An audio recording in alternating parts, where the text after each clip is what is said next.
They say every old house has its secrets, and some doors remain locked for a reason.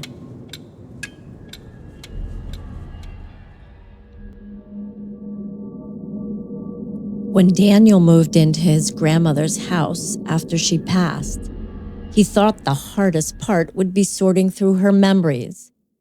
You know, the boxes, the photos, the years of silence. But it wasn't the memories that haunted him. It was the door at the end of the upstairs hallway. A door he didn't remember ever being there. The first time Daniel noticed it, there was a strange light coming out from underneath the door. It was soft and a reddish hue, almost as if dusk had gotten lost inside.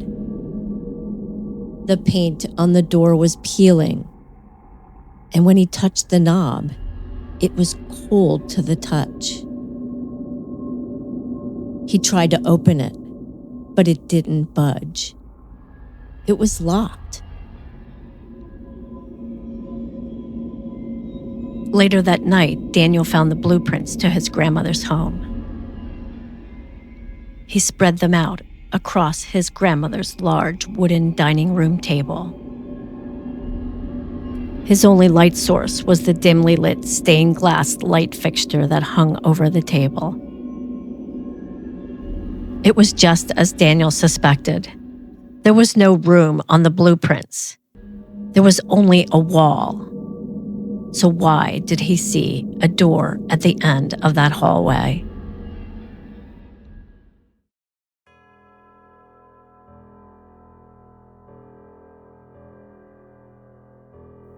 That night, the dreams began.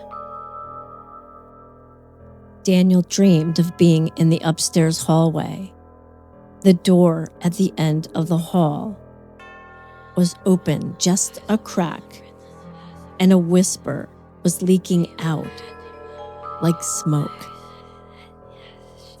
The voice sounded like his grandmother. It was soft and trembling, calling his name from the other side. He woke up gasping. He looked at his watch, and the clock read 3:03 a.m. The next morning, Daniel ran to that end of the hallway. He found the door slightly ajar. He was certain that he locked it the night before. Inside the gap of the open door was now darkness, thick, breathing darkness.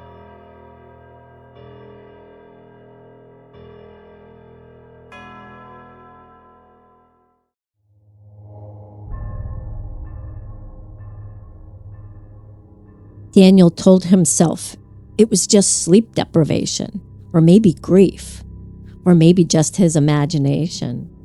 But curiosity is a quiet kind of poison.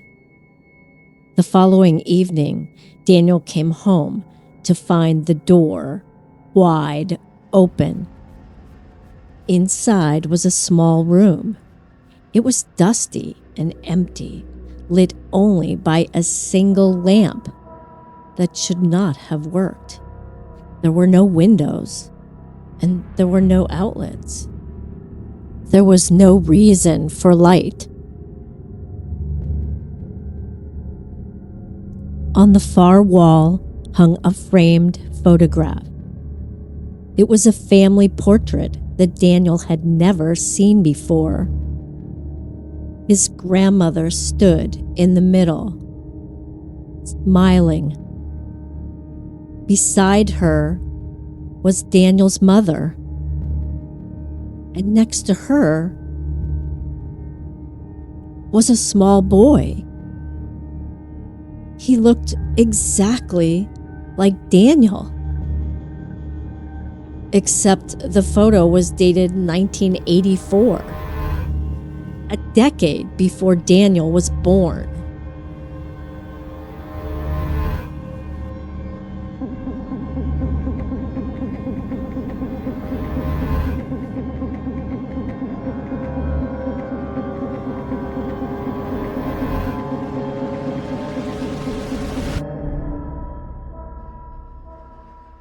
The more he looked, the less the room obeyed the rules of space.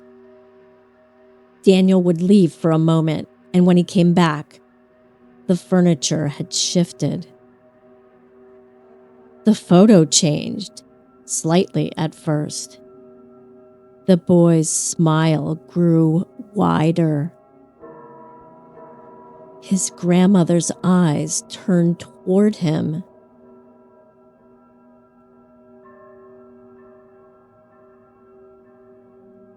And then one night, the boy was gone from the picture entirely. That same night, Daniel woke up to find footprints. Small, dusty footprints leading from the open room to the side of his bed. And a whisper right beside his ear. "You were never supposed to leave."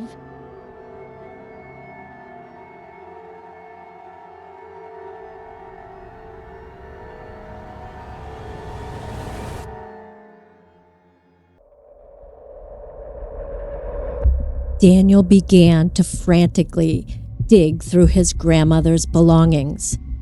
At the bottom of a chest, beneath yellow letters and old photographs, he found a folded newspaper clipping. It was dated 1985. The headline read, "Local missing child presumed dead after house fire." The photograph showed his grandmother. She was younger, and she was holding a small boy in her arms. The boy had his face, and in the captions he saw his name. It said Daniel.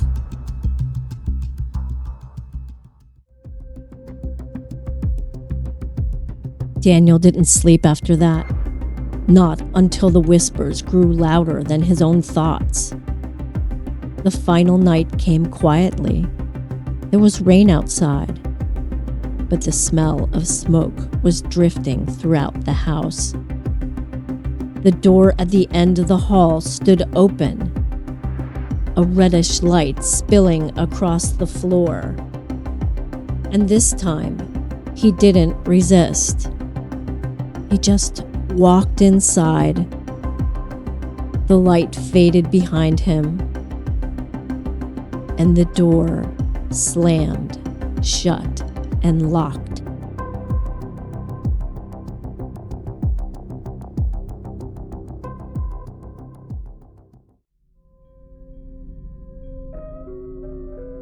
The next morning, the house was completely empty again. There was no sign of Daniel. There were no boxes. There was no bed. Just the door, sealed tight, and a faint whisper when you pressed your ear to it. It was a child's voice, saying something calmly and with content. It was saying,